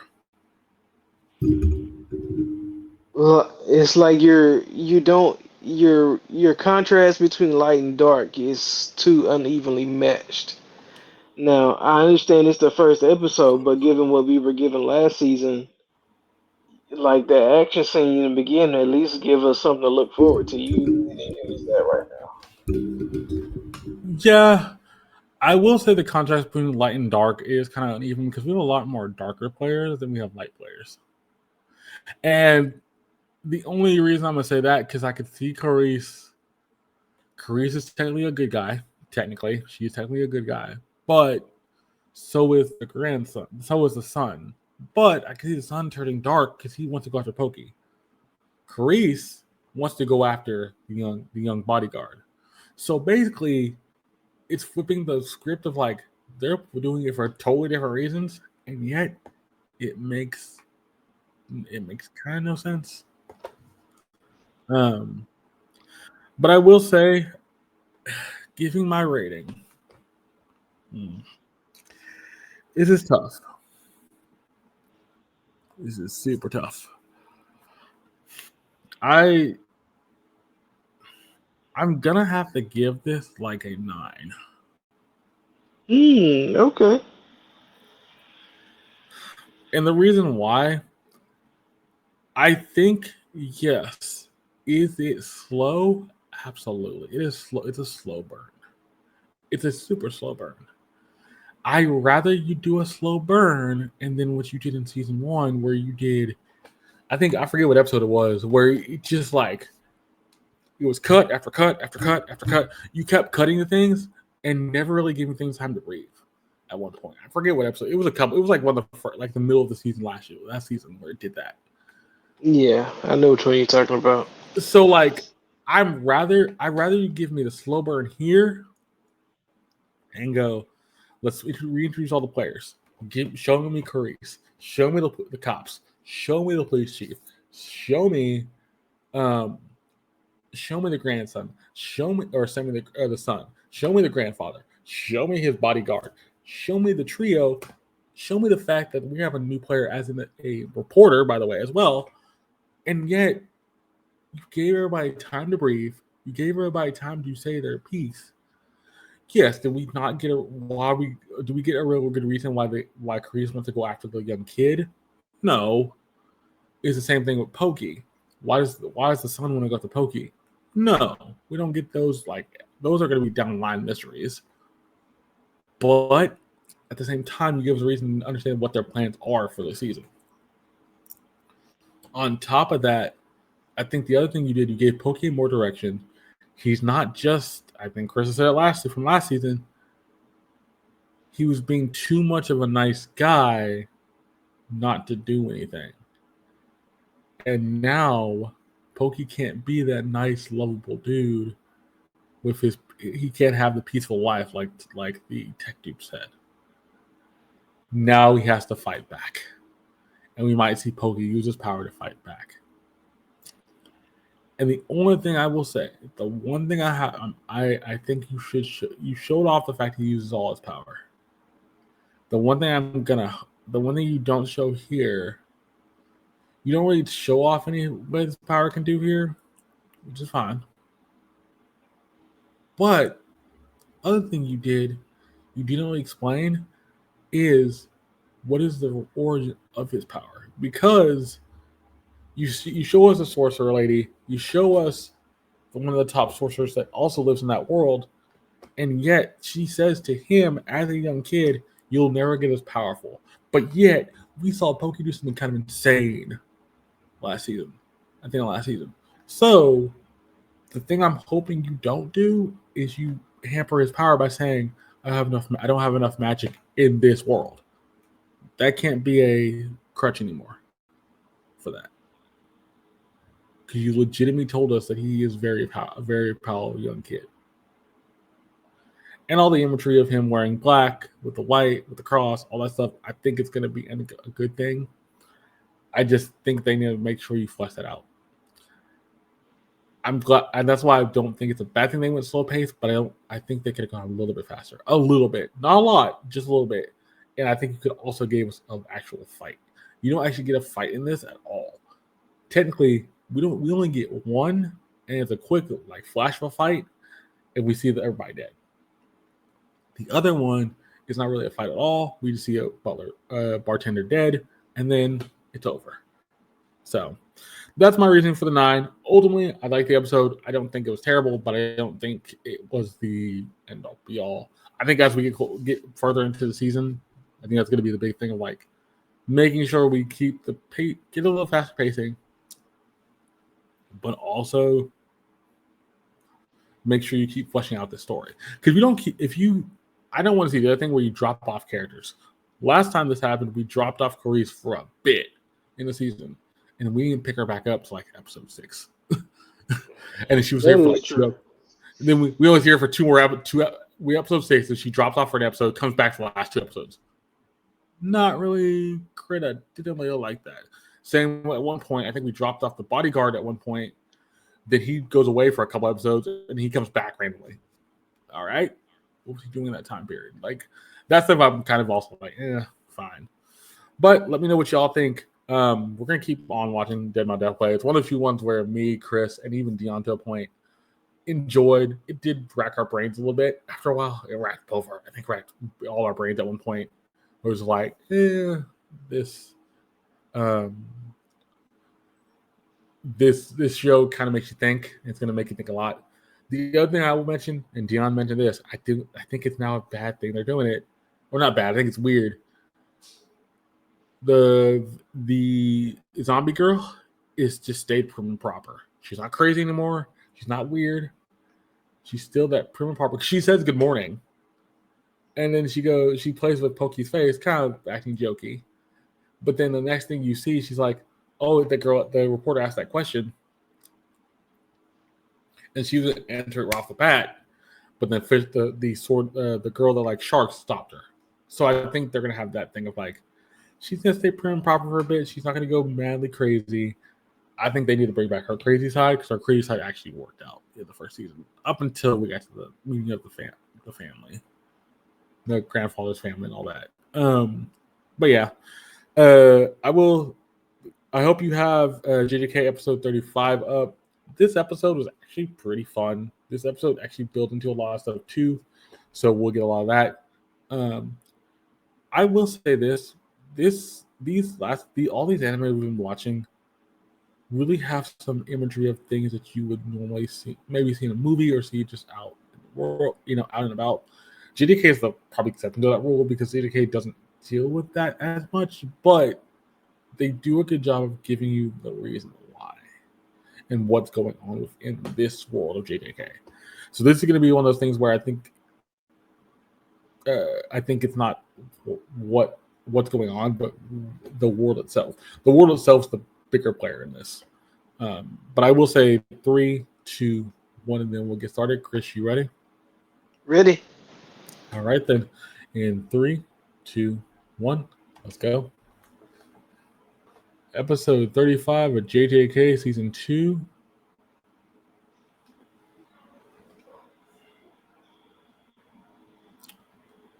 And he hit that force field with everything, almost everything. Yeah, he did. He literally winded up and just like a full-on punch.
Wait, tamago, which is egg.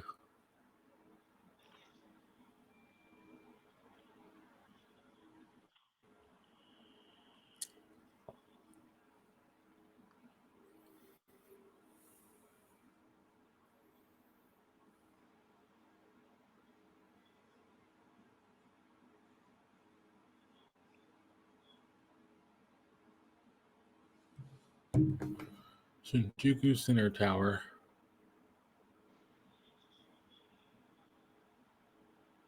It's crazy, dude. Yeah, this dude's weird. Oh, this reveal is also weird too. We'll see.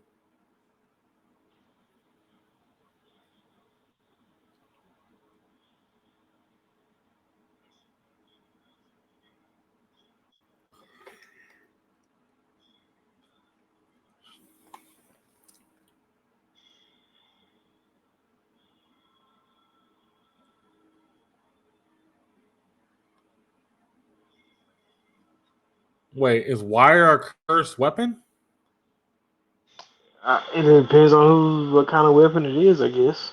Mm.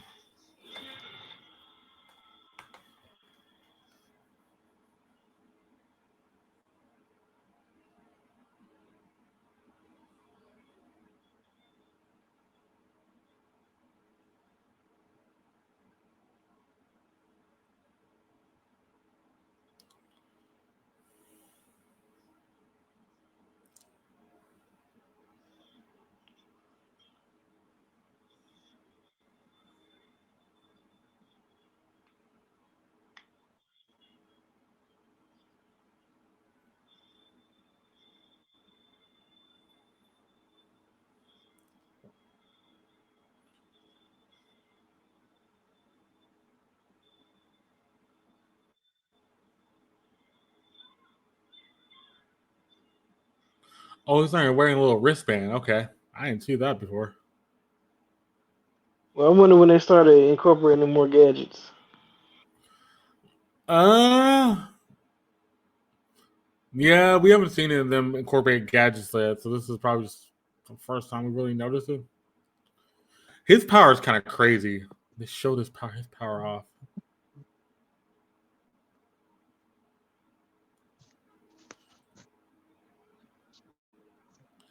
Wait, why were you holding those spirits? By the way, when you ran through there.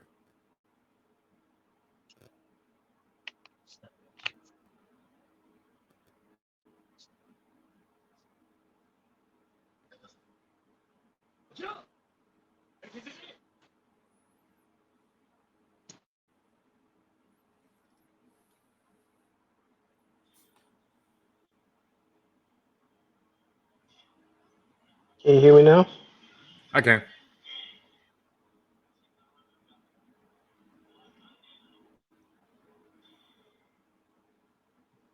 Can you turn yourself up? can you hear me? You sound like really, really faint. Can you hear me now? No, hold on. Let me reset my Bluetooth again. Okay.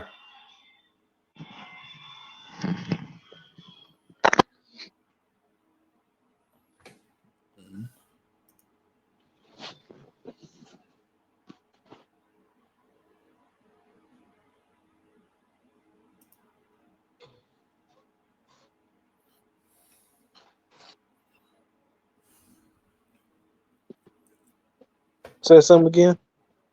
Can you hear me now? Yeah. Okay. Did your Bluetooth disconnect? Well, I guess it was getting an update or something all of a sudden. Ah.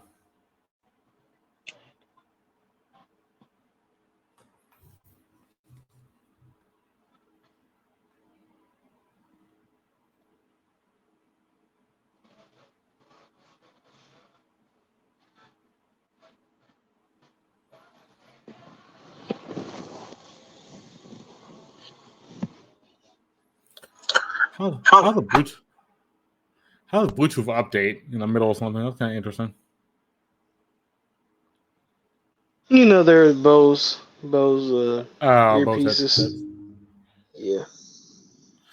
I'm like you. Like when did they introduce gadgets and why haven't we seen the gadgets before? Just could be something new they just threw in there, I guess. Well, I guess if you count their weapons that they use, you know, it's kind of the same. Yeah, the cursed weapons will have gadgets to them, so Yeah.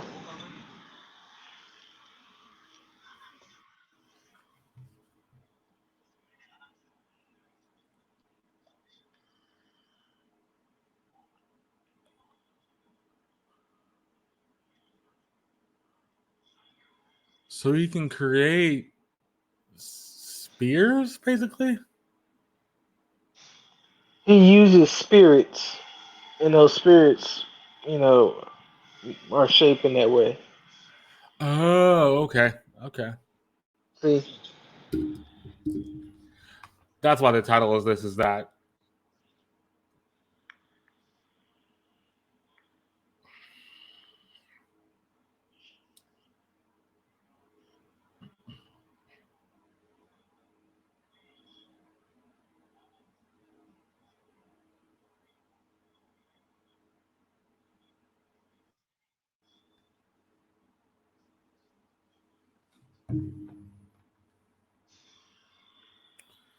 like he's sliding on skates? It looks amazing how they did that. I wonder if they had to get somebody to model that. Probably. And then they mocap the motions. Yep.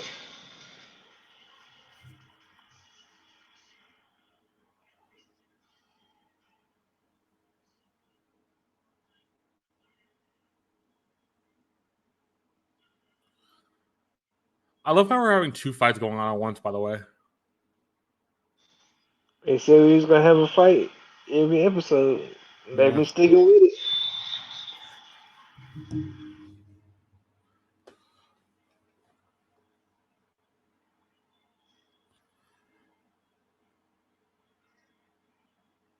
But I love the fact both these fights are different. Like they're not similar fights. That's true. I love them, and I wonder if they had the mocap for hand to hand combat. I doubt it. They probably had a whole lot of other stuff to model that from.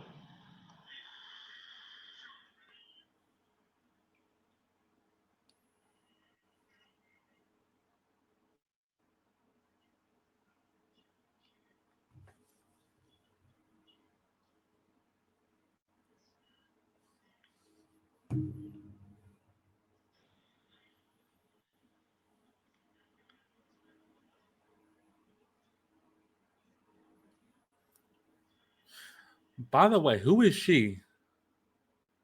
She's like his grandmother, the Okay. dude in the white sweater.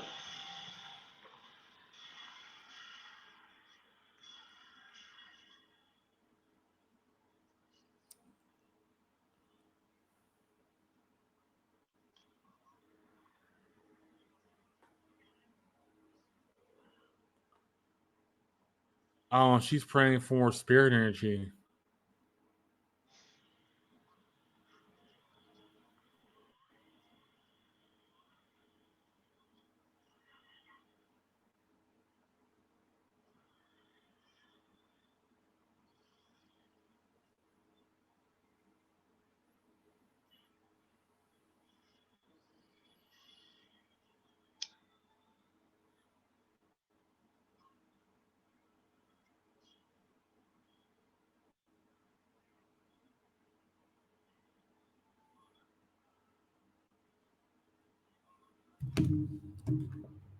Ooh, you start looking crazy. Yep.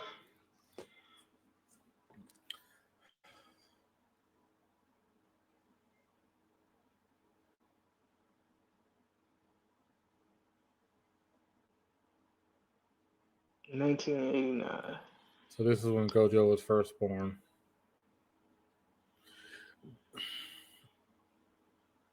Which is weird because I don't think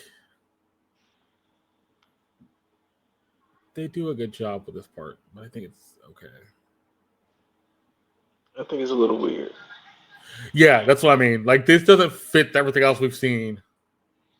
It's Yeah. odd. It's odd and doesn't really make sense. Now, unless one of them is the cause of a curse. Of a curse, yeah.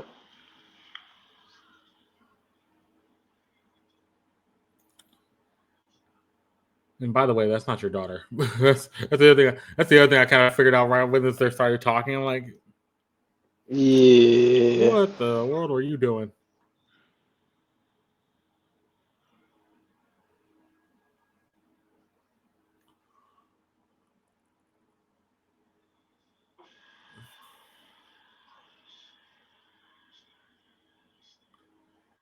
That's creepy.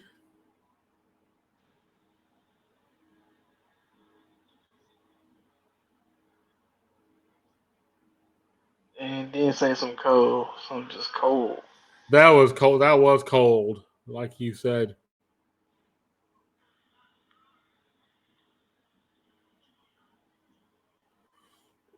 What? What is this part here? He's literally ripping off faces for a collection. Oh, I didn't For get scientific that. reasons.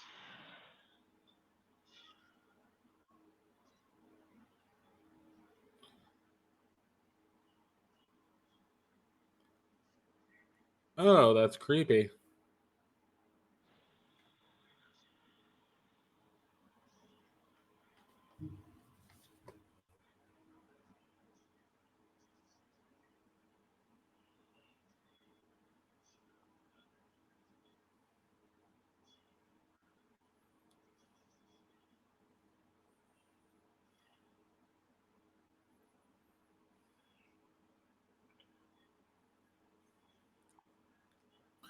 So they knew of Goldro before this.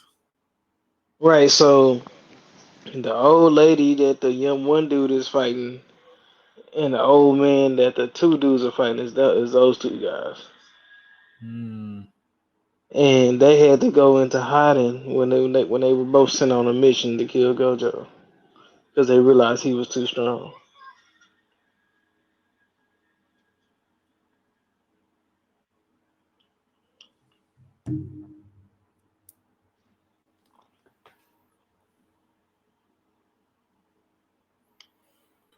But it's funny when they feel Gojo's presence, they get scared, and yet Gojo hasn't looked at him or said anything.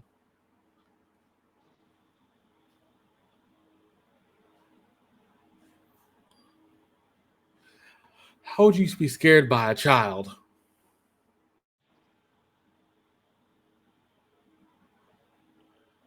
You tell me. I don't know.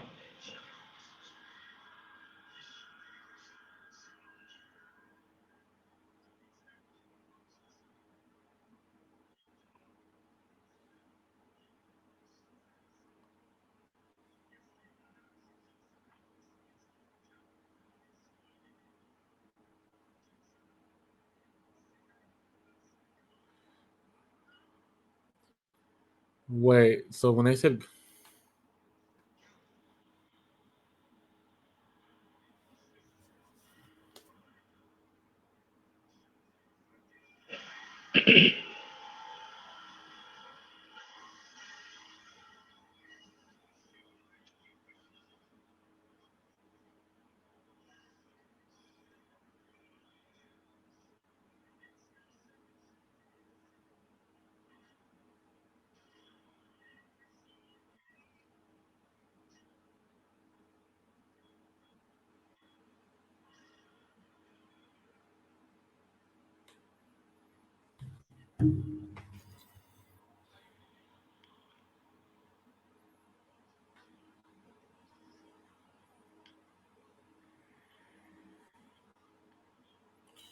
so Fushiguro is trying to figure out why this guy can't get hurt.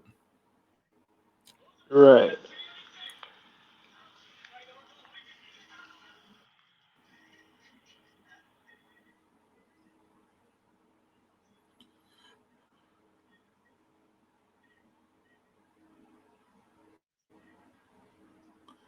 So once Gojo got sealed, everybody came out to play.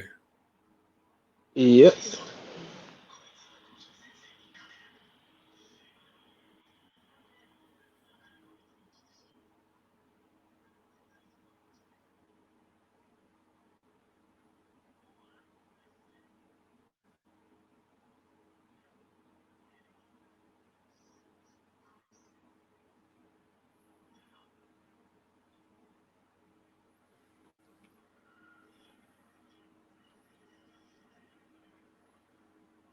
Because all these bunnies, it's kind of a weird thing.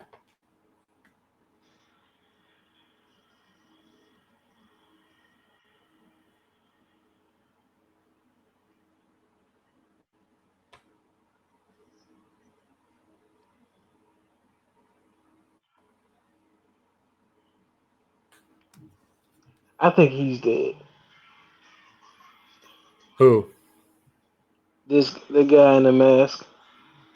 Eh,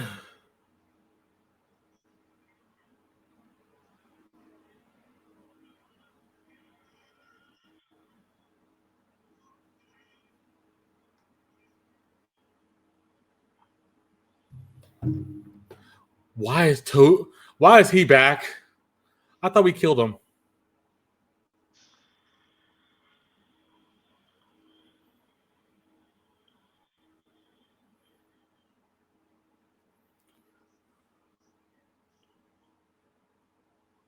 Gojo did kill him.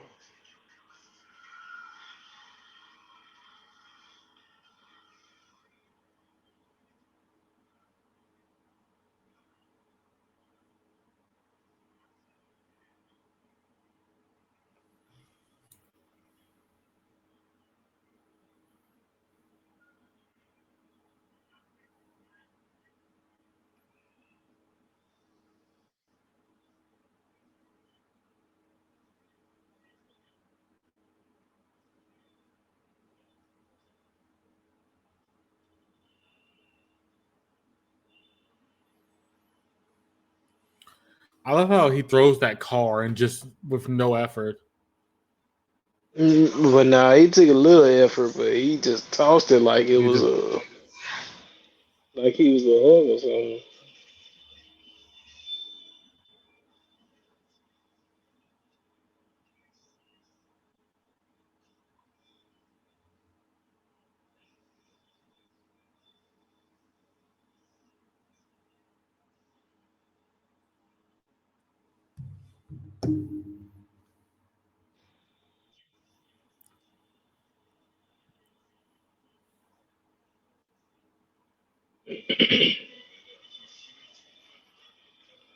no one.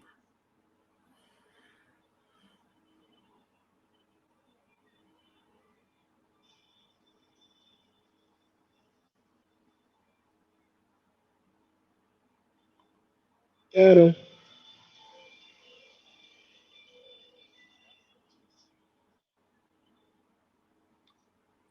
Inverse. Yep.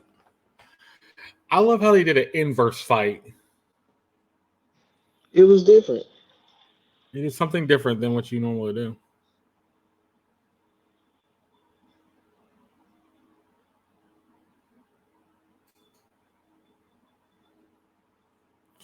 But he says the attack can't be too weak.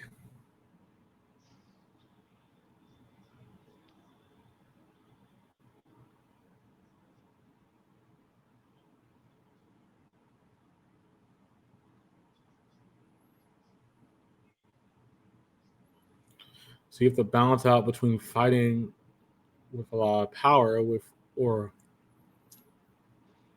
less cursed energy.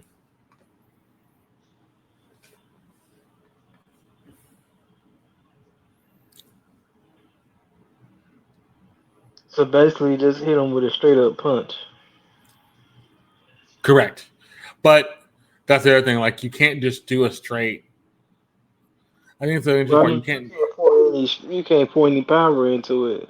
Like I say, like when I say a straight up punch, I mean like a human punch. Oh, a human punch. Yes, it's yeah.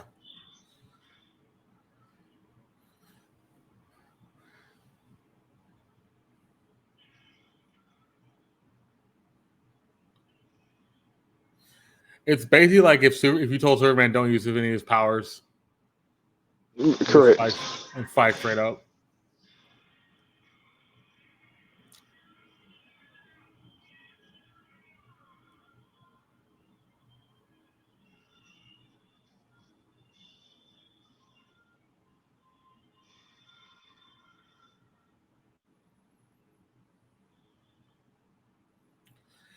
I love that he's just like this full on punch with some energy, but then he stops himself and then just punches him right in the face. Right. I love that. That's the best thing about that.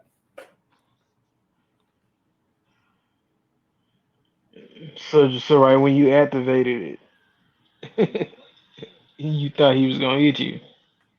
So as soon as you unactivate it, boom, you got hit. Yep. All right, so that was JJK episode 35. And this episode was actually really fun. I have to give them some credit. This episode was fun. It was interesting. Um, so this I won't go through the full episode because it doesn't really need the full episode treatment for this, but I will go through the main beats. So the first half of the beat is we figure out that um, Ichidori is trying to punch through the barrier. They can't because the barrier is not able to be punched through. Then the other thing is we figure out from the guy with the little hat on his head, the other sorcerer, he goes, "Well, that's weird. I wonder why it's not letting us do that." But he's like, "Ichidori's pretty strong, so cool. Ichidori's strong. We figured that out." Then they figure out who's been following them is these three people: grandmother, this old looking dude with like a beard, and he has like kind of balding on the top of his head, and this other guy that's kind of not somebody we've seen before, somebody new. And so they trap him in this wire. Fujikori does, and as he's trapping in this wire, he like just pulls them, and they split off into two fights. This is where the two fights starts, and these two fights are fun and interesting. So that's the first part. Then we get to the middle part of this episode where the fights have already started. We see them trying to Fuchiguro and Ichidori trying to figure out what these fights are, or how to fight this one dude, and then the other guy who can skate on water basically and use animals in a way to make a little like piercing spear. Fight the grandmother and this other dude, and the grandmother uses her prayer to make this aura so he can be invincible. He can get more spirit energy.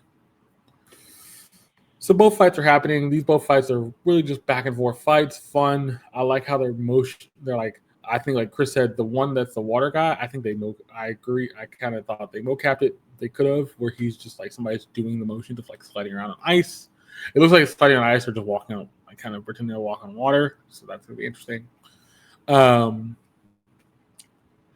Then I like the fight with Fuchiguro and the other dude because they're trying to figure out how to beat this dude without doing full-on punches. Because they do a couple full-on punches at the dude using power. Nothing really happens. Then Fuchiguro calls these bunnies up, and all the bunnies surround him. They're like, we need to figure this out. So we backed out. They backed out.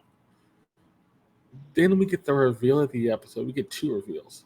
We get the first reveal of that the grandmother and the lady and the dude that the kid are fighting are from Gojo's past. So they show Gojo, this young kid Gojo, walking through the city, and they're following him. They're trying to figure out what's going on. The grandmother and the older dude. But as they're figuring out what's going on, they stop. And as they stop, that they were at a coffee shop, and Gojo stares into this coffee shop and doesn't really stare at them. But he's like looking, he kind of looks off and like off the peripheral vision, looks in their direction. And they get freaked out and they get scared. They don't know what to do. Then Gojo finally looks at them with his full eyes open. And then he says, leave me alone. And then he walks off. Creepiest thing ever. Cool way of doing Gojo because Gojo is very powerful. That's the point. Interesting. The one thing I didn't think that didn't work in this, I'm going to explain this soul scene because it actually kind of has a reason we're explaining. So this dad and this daughter are talking. The daughter comes in to dad. Dad's kind of distraught, having a drink, kind of just talking. And the weird thing is the daughter doesn't feel like his daughter, which you kind of can tell pretty quickly. And then the daughter takes a little thing and stabs his neck to kill him. It wasn't the daughter. It was the old lady. The old lady kills the guy. And when I killed her daughter, she screamed for her mother, which kind of got dark. Super dark.